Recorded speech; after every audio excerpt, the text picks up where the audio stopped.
and it's the way to demonstrate the sensitivity of quantum objects to observation. And the way you do it is you set up a double slit, you shine photons through it, and then you measure with a camera or some kind of a screen to see what you get after you send the light through two slits.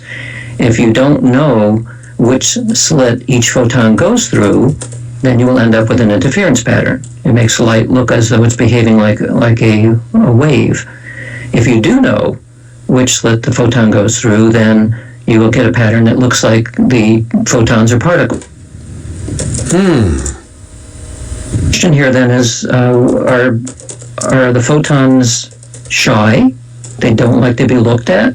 Like the feeling of being stared at by a photon? This is an outstanding problem in physics. It's not solved. It's called the quantum measurement problem. And actually, it's an opening for where consciousness might enter the quantum world. And so this is usually discussed by philosophers and physicists interested in quantum ontology. And we decided to do an experiment to see what would happen if you used consciousness to observe what was going on with the photons, to see if the mind's eye alone, not the physical eye, but the mind's eye, could you imagine that you were seeing the photons, what would happen to the interference pattern?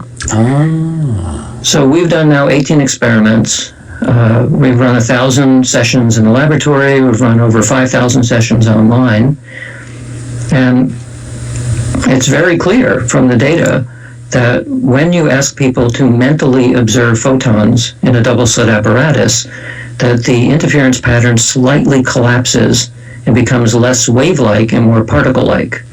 Oh my God, that sounds like Copenhagen. This is actually very close to what John von Neumann had come up with as the solution to the quantum measurement problem. Because when you think about how would you know where the photon goes? Well, if you were thinking in mechanistic terms, you'd take a photodiode and you'd stick it behind one of the slits. Sure. And then you would know. But from a quantum perspective, the photodiode is just another quantum object. So when you calculate what does this look like from a quantum perspective, it's just a more complicated wave-like structure. And now, if you have something recording the photodiode, that's also a physical object. That's also described by quantum mechanics. You have even a more complicated quantum object, which is all wave-like. And this is true when you go to the eye, you go to the brain, all of it's physical. So von Neumann said that the only thing that seems to stop this chain of measurement would have to be extra-physical. That's the term that he used. And by that he meant consciousness itself. Oh my gosh. So we've been doing experiments which have been testing his notion, and we're finding that he's probably right. How interesting. That consciousness is involved in quantum measurement. And if you push that idea a little bit, it probably means that consciousness is not physical in the way that we think of, at least as described by quantum mechanics. Or it's extra-physical. It's extra-physical. It's beyond the physical world as described by Meaning it may be higher dimensional.